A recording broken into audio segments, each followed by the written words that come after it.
Le calme et la beauté de la baie d'Authie, frontière maritime entre la Picardie et le Nord-Pas-de-Calais.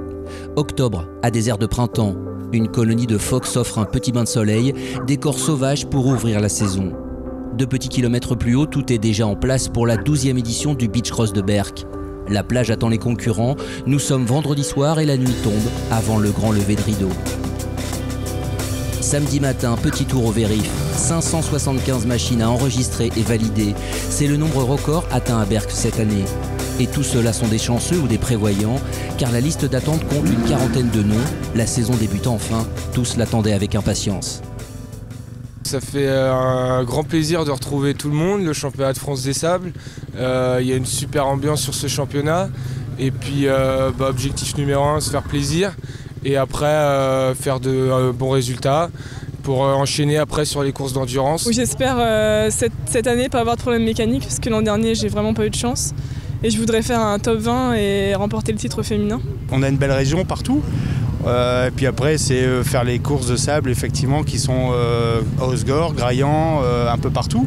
Donc ça permet de voyager en même temps, quoi. Samedi midi, la désormais traditionnelle conférence de presse. Jean-Marc Brodbeck, président du Touquet Automoto, le club organisateur, s'est libéré quelques minutes pour échanger avec la salle. À ses côtés, Patrick Lamoureux, le vice-président de la fédération, l'occasion pour lui de rappeler que le nombre de concurrents inscrits à l'année n'a jamais été aussi élevé. Côté pilote, quelques favoris sont là, Warnia, Rochereau pour les quads, Chapelière, Mousset pour les motos. JCM, 44 ans, en profite pour annoncer qu'il s'agira bien de sa dernière saison. Ben oui, effectivement, c'est ma dernière saison en tant que pilote professionnel. Donc voilà, j'ai pris la décision parce que ça arrive comme ça. Voilà, ça doit se faire cette année, ben c'est cette année. Donc c'est pas triste pour moi, quoi. Je suis content de le faire et puis je suis aussi content que cette saison. J'ai bien profité de chaque moment de cette saison, quoi. Je pense que cette saison sera une bonne saison pour moi. Je suis vraiment dans un bon élan, je me sens prêt, que ce soit dans ma tête ou physiquement, donc tout est ok pour moi. À Berck, les années passent mais les bonnes habitudes demeurent. Petit échauffement avant chaque manche pour les participants. Dès le samedi après-midi, les catégories jeunes sont en action. Chez les juniors, l'invité de marque se nomme Maxime Renaud. Champion du monde en titre, il avait songé à rouler chez les MX2 avant d'y renoncer. À 15 ans, il s'aligne donc dans sa catégorie, qu'il domine aisément en remportant les 2 premières manches, devant Maxime Saut et les 45 concurrents. Le temps de relisser la piste après chaque départ et nous revoici avec la catégorie Espoir pour un scénario identique avec la domination d'Alexis Collignon sur sa Honda 4 temps. Le public est déjà présent pour voir les grands en découdre.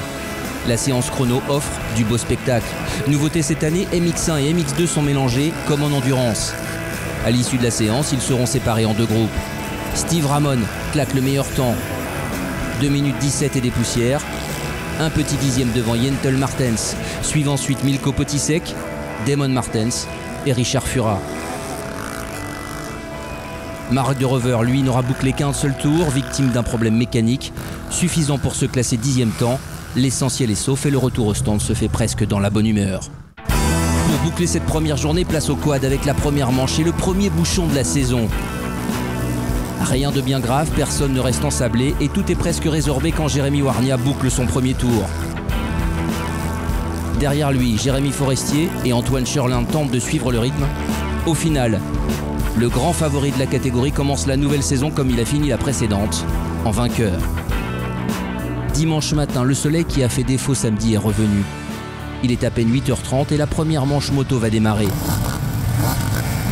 Les pilotes ont été répartis équitablement en 2 groupes en fonction de leur temps chrono. Ramon, Potisek et Van de Sande vont dominer le premier groupe. Martens, Mousset et Laus, le second.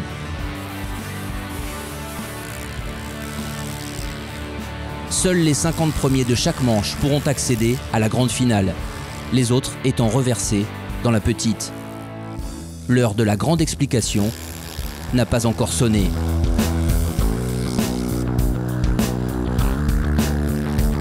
Pour les jeunes, en revanche, c'est déjà la dernière manche. Alexis Collignon sera-t-il inquiété chez les espoirs? C'est lui qui sort en tête au bout de la première ligne droite. Et comme sur les 2 manches précédentes, il va s'envoler vers la victoire. 12 minutes plus un tour, ses poursuivants n'ont pas le temps de revenir dans sa roue. Matteo et Florian Mio, les deux frères, vont se battre jusqu'au bout pour une place sur le podium. Ils y parviendront dans cet ordre. Collignon s'impose sur sa Honda 150 cm3 4 temps. J'ai fait 3 bonnes courses, 3 bons départs et après je me suis amusé sur le terrain, j'ai pris du plaisir à rouler et puis voilà. J'espère essayer de gagner. Après avec Alexis ça va être un peu compliqué mais on va essayer. Je pars dans les 5, deuxième virage, mon frère il tombe avec celui qui était devant moi. Je passe 2 et je reste toute la manche 2. Au classement général du championnat de France des Sables Dragons, Collignon devance les deux frères Mio. Pas le temps de respirer avec la 3e manche junior. Maxime Renaud cherche lui aussi à s'imposer pour la 3e fois. Il prend le meilleur départ et personne ne le reverra. Sous le regard de Sébastien Sago, son entraîneur, le champion du monde domine de bout en bout. À seulement 15 ans, il est bien le futur crack annoncé. On devrait désormais le revoir au Touquet où il défendra son titre, acquis l'an dernier. Derrière lui, Maxime Saut n'a pas démérité. Le champion en titre termine second et marque de précieux points. Sur la 3e marche du podium, on retrouve Émeric Dupont, triplé Yamaha dans cette catégorie. Ça me fait plaisir de retrouver un peu ma région et le public du Nord, donc c'est super. On n'avait pas pu faire beaucoup de courses cette année avec le championnat d'Europe et le championnat de France 125. Donc ça fait toujours plaisir de revenir dans ces courses de sable et avec des trous et tout ça, je me suis vraiment fait plaisir. C'était dur aujourd'hui et Max il a prouvé qu'il était très fort et j'ai essayé de m'accrocher tout le long du week-end pour prendre de l'expérience, tout ça, et pour arriver au Touquet prêt et faire une bonne course et essayer de m'accrocher avec lui. Je voulais gagner, mais je reviens d'une blessure, j'ai repris il y a 2 semaines la moto, donc plutôt difficile. Après ouais, voilà, je sauve les meubles et c'est plutôt bien quand même. Au classement général, Maxime Renaud est en tête. Il ne devrait pas disputer les prochaines épreuves.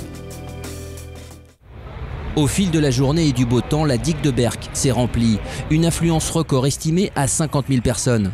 Le championnat de France des sables attire toujours autant la foule et pas seulement les connaisseurs.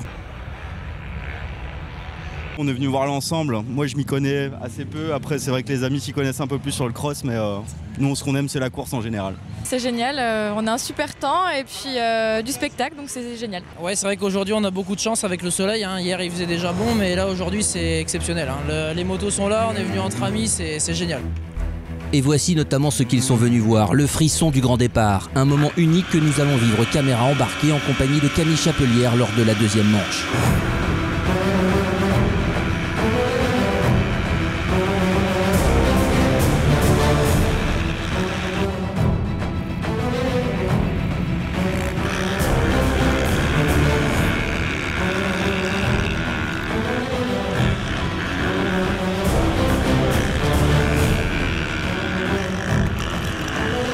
Au bout de 5 minutes, Chapelière, alors 4e, prend un tour à certains pilotes.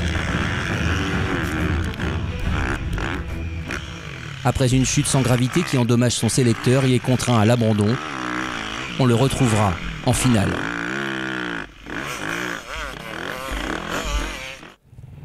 Chez les quads, pas de finale, mais une 3e manche au cœur de l'après-midi.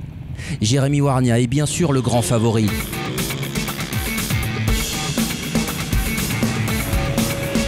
Il ne prend pas le meilleur départ, mais va rapidement reprendre les commandes de la course.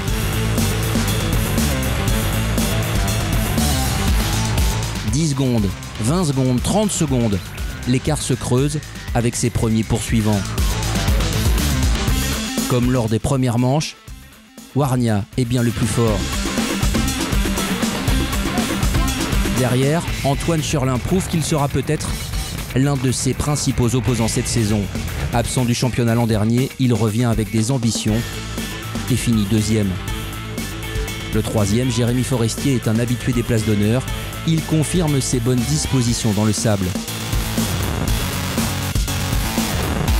Alors que Jérémy Warnia a déjà passé la ligne, la fin de course est marquée par un immense bouchon qui contraint les officiels à ne pas prendre en compte le dernier tour. Le classement est gelé au tour précédent.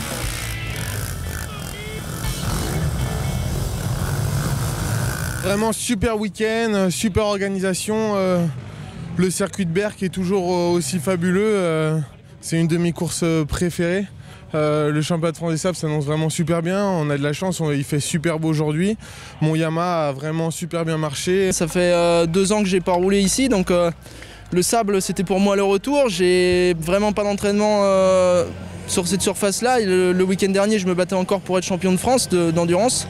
Et donc c'est vrai qu'arriver d'une semaine à l'autre dans le sable, c'est assez compliqué. Ça va être très difficile. Jérémy, il est au point et il est supérieur à moi. Moi, je suis pas professionnel et j'ai ma semaine de 60 heures la semaine. Donc je fais tout pour. Mais bon, on va essayer de s'amuser le maximum avec lui au premier tour, dans les premiers tours. Et puis après, on va essayer de gérer la course. Jérémy Warnia marque donc les 60 points promis aux vainqueurs.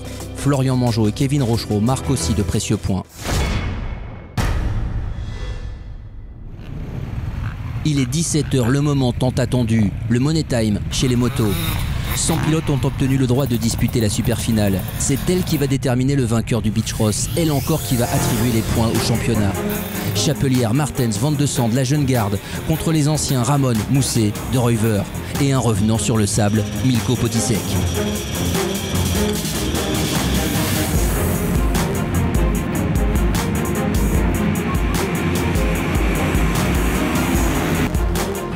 Au bout de la ligne droite, le hold shot est signé Damon Martens. Mais au terme du premier tour, 2 hommes passent roue dans roue, Steve Ramon et Axel Van de Sande.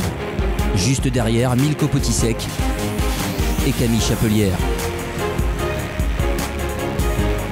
Un peu plus loin, déjà décroché, Jean-Claude Mousset, Richard Furat, Tom Laus. De même que Marc De Ruyver. On attendait Steve Ramon, c'est finalement Axel Van de Sande qui prend la tête. À seulement 22 ans, le tout nouveau licencié du motoclub de Pécancourt va surprendre tout le monde.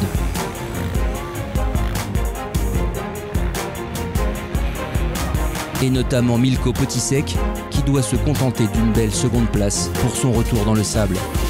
Dans le dernier tour, Ramon s'empare de la 3e place au détriment de Chapelière, mais c'est bien Van de Sande qui voit le drapeau à damier en premier avant de tomber dans les bras de son entraîneur. C'est incroyable, c'est la première fois pour moi, donc je suis vraiment content.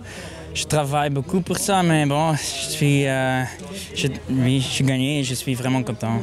Je finis 2, je suis un tout petit peu déçu parce qu'en fait j'étais sûr d'avoir gagné.